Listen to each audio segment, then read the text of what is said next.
Hello everyone, Ankana রোজনামচা চ্যানেলে তোমাদের সবাইকে অনেক অনেক ওয়েলকাম। আশা করছি তোমরা সবাই খুব ভালো আছো, আনন্দে আছো, সুস্থ আছো। আমার জীবনের আরও একটা দিনের গল্প নিয়ে আজ আবার চলে এসেছি তোমাদের কাছে।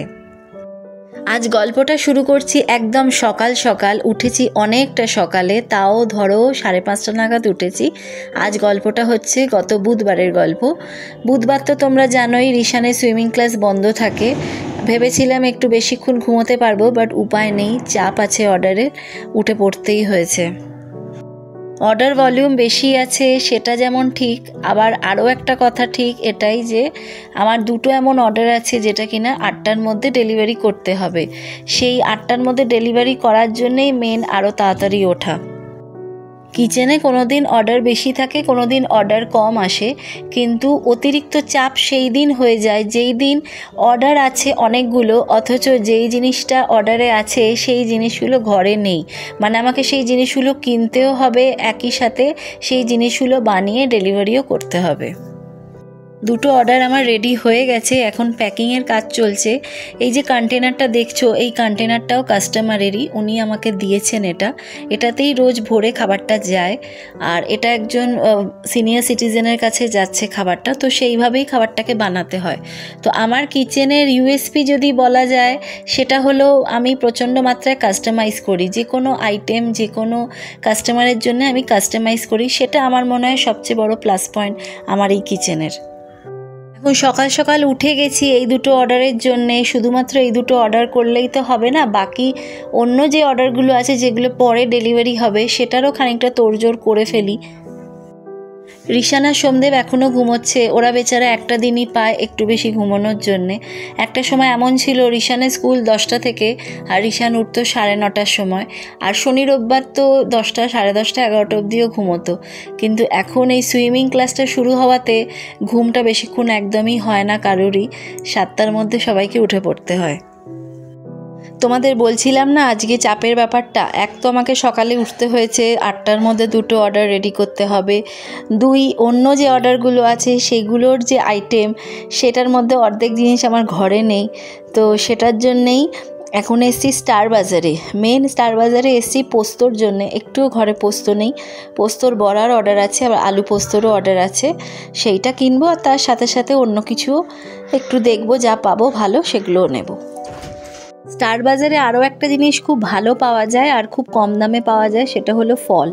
খুব ভালো ফল পাই এখানে। তো ইচ্ছে আছে একটু পেয়ারা নেব, মুসম্বি নেব, আর আপেলও ভালোই উঠছে এখন মার্কেটে, একটু আপেলও নেব এখান থেকে।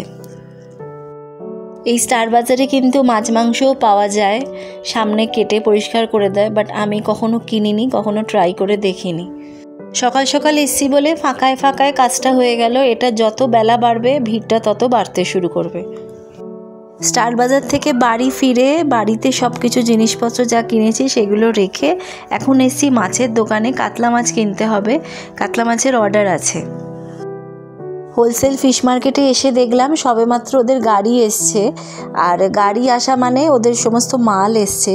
তো লোডিং আনলোডিংয়ের কাজ চলছে। তো লোডিং আনলোডিং যতক্ষণ না শেষ হয় ওরা বিলিংটা শুরু করে না, তো একটু সময় বেশিই লেগে যাবে।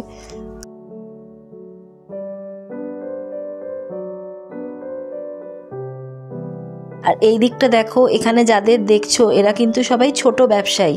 এরা এখান থেকে মাছগুলো কিনে আবার নিজেরা বিক্রি করবে আলাদা আলাদা জায়গায়। এই রকম একটা সময় মাছের দোকানে এলে না খুব ঠেলাঠেলি পড়ে যায়, কারণ এই যে মানুষগুলোদের দেখছো এরা কিন্তু আমাদের মতো অল্প টাকার জিনিস কেনে না, এরা অনেক মাছ কেনে। এই যে বড় বড় ওই যে বক্সগুলো আছে না, এটা ভরে ভরে মাছ কেনে। তো এরা না নিজেদের কিছু একটা ভাবে, তো খুব ঠেলাঠেলি করতে থাকে, মানে আমি এটা নেবো, তুমি এটা নিতে পারবে না, এই রকম শুরু হয়ে যায় এখানে। তবে আমার একটা সুবিধা আছে, যেহেতু প্রায় 2 বছর হয়ে গেল আমি এখান থেকে মাছ কিনছি, প্রতিটা মানুষ আমাকে চেনে, গিয়ে বললেই আমাকে ঠিক বার করে দেয়, আমাকে বেশি খোঁজাখুঁজিও করতে হয় না। আজ অনেকটা সময় মাছের দোকানে নষ্ট হলো, যাই হোক তাড়াতাড়ি মাছটা কিনে বাড়ি ছুটতে হবে এবার। বাড়িতে এসে দেখলাম রিশান ঘুম থেকে উঠে পড়েছে, বসে আছে সোফাতে। ও ঘুম থেকে উঠতেই যা সময় লাগায়, রেডি হতে খুব একটা সময় লাগায় না। হ্যাঁ, যদিও খেতে একটু সময় বেশি লাগায়। তো যাই হোক, রেডি হয়ে এখন গেছে স্কুলে। ঋষানকে স্কুলে দিয়ে বাড়ি ফিরে সন্ধে পুজোর কাজটা করে নিচ্ছে।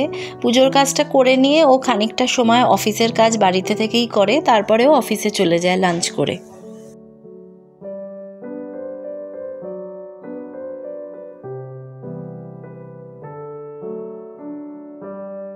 সকাল থেকে সংসারের প্রতি যা যা আমার দায় দায়িত্ব ছিল সেগুলো সব কিছু সামলে এবার নিজের কাজটা নিয়ে পড়েছি। এবার মন দিয়ে নিজের কাজটা করব।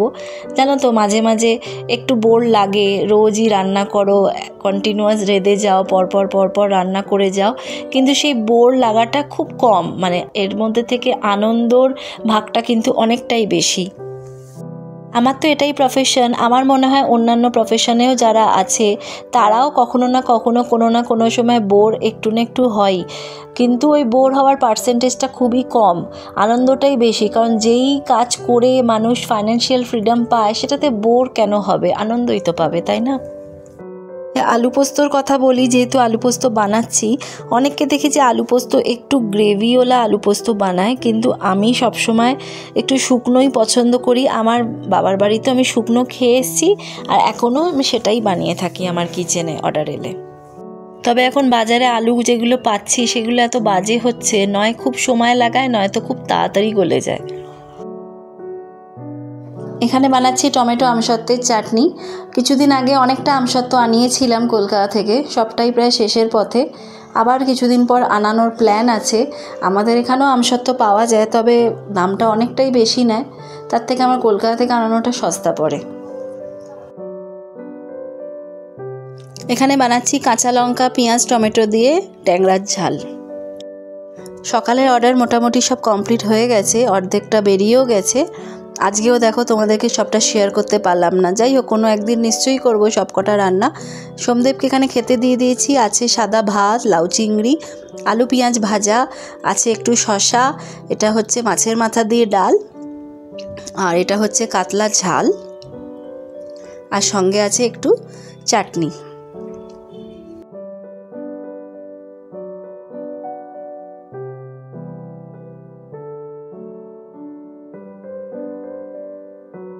আমার মনে হয় তোমরা হয়তো আমার ব্লগ দেখতে দেখতে মাঝে মাঝে বোর হয়ে যাও, যদিও এটা সম্পূর্ণ আমার চিন্তা, আমার ভাবনা।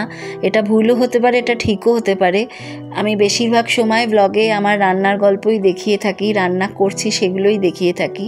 কি করব বলো তো, ডেলি ব্লগ তো, ডেলি আমি দিনে যা যা করি সেইগুলোই দেখিয়ে থাকি, আর বেশিরভাগটা সময় আমার রান্নাঘরেই কেটে যায়, রান্না করতে করতেই কেটে যায়। কাজেই সেটা দেখানো ছাড়া আমার কাছে আর কোনো উপায় নেই। আমি তো কিছু ফ্যান্সি অন্য কিছু করতে পারবো না তোমাদের মনোরঞ্জন করবার জন্যে। এখন আপাতত মাছের মাথা দিয়ে বাঁধাকপিটা বানাচ্ছি, আর এই দিকে একটু ডিমের অমলেট বানাবো। এটার গল্প বলি, আমার কাছে অনেক ব্যাচেলার ছেলে মেয়েরাও খাবার নেয়, তাদের অনেক ধরনের ডিমান্ড থাকে। কেউ বলে একটু আলু সেদ্ধ ভাত খাবো, কেউ বলে একটু আলুর চোখা বানিয়ে দিন, কেউ আবার বলে একটু ডিমের অমলেট খাবো। আসলে কি বলো তো, ব্যাপারটা বাড়ির থেকে দূরে থাকে তো এদের এই ধরনের খাবারও খেতে ইচ্ছে। আমাদের কেমন বাড়িতে মাঝে মাঝে আলু সেদ্ধ ভাত, ডিম আলু সেদ্ধ বা অমলেট খেতে ইচ্ছে হয়, এরা তো সেগুলো পায় না, তো এরা সেজন্য আমাকে বলে করে দিতে, তো আমি করে দিই।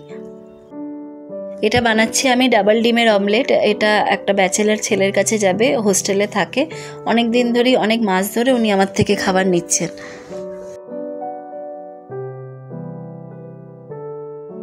শুধু ডাবল ডিমের অমলেট নয়, সঙ্গে রুটিও যাবে আর একটু তরকারিও যাবে। এটা লাঞ্চে নিচ্ছে, আবার রাত্রিরে আলাদা মেনু আছে। এই মেনুটা কিন্তু আমার সেট করা কোনো মেনু নয়, এই আইটেমগুলো কাস্টমারই ঠিক করেছে। কি নেবে, অমলেট, রুটি, তরকারি, সেটা কাস্টমারই ঠিক করেছে। তবে হ্যাঁ, কি সবজি দেবো সেটা আমি ঠিক করি। এই অর্ডারটা রেডি হয়ে গেছে, ডেলিভারি বুকও করে দিয়েছি, যে কোনো মোমেন্টে ডেলিভারি বয় চলে আসবে। আর আমিও এদিকে রেডি হয়ে নেবো, ঋষানকে আনতে যেতে হবে।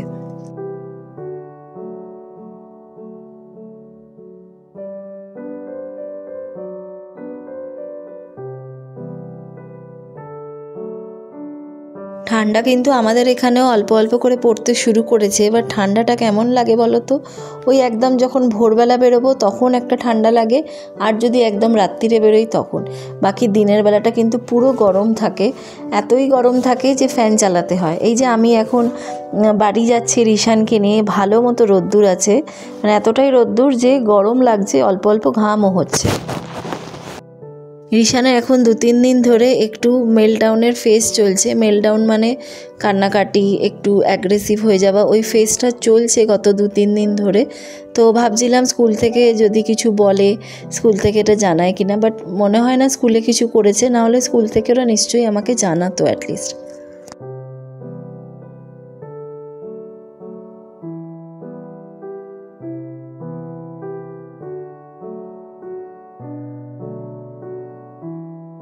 খানিকটা পথ ব্যাগটা নিজে বইবে, তারপর আমাকে ট্রান্সফার করে দেবে। আমার মনে পড়ে যায় আমিও যখন ছোট ছিলাম, ঠাম্মা যখন আমাকে বাস স্ট্যান্ডে আমাকে আনতে যেত, তখন আমিও খানিকটা পথ হেঁটে ব্যাগটাকে ঠাম্মাকে দিয়ে দিতাম। রিশানকে দেখে সেই কথাগুলোই মনে পড়ে গেল আজ। আমাদের এই ওয়াকারের রাস্তাটা অনেকটা চওড়া হয়ে গেছে, যদিও এখনও কাজ ওদের অনেকটাই বাকি, আস্তে আস্তে শেষ হবে কাজগুলো। আজকে রাতের জন্যে একদম কিছু বানাতে ইচ্ছে করছিল না। আরও কি বলো তো, কিচেনে যা যা রান্না করি সবসময় সোমদেবের সব কিছু পছন্দ হয় না। ও বলে যে না আমি এটা খাবো না, তখন ঘরের জন্যে আবার আলাদা করে কিছু বানাতে এনার্জি আসে না। তো আজকেও সেরকমই একটা দিন, যা ছিল সোমদেবের একটাও পছন্দর মতো নয়। তাই বললাম ঠিক আছে তাহলে বাইরেই চলো খেতে। তো আমাদের বাড়ির কাছেই একটা ভেজ রেস্টুরেন্ট আছে, সাই সাগর বলে, সেখানেই চলে এসেছি খেতে।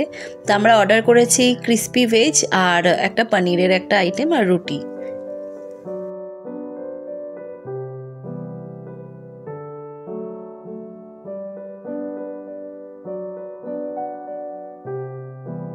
চলো তাহলে আমার জীবনের আরও একটা দিনের গল্প এখানেই শেষ করলাম। খুব শিগগিরই আবার ফিরে আসবো, কথা দিলাম।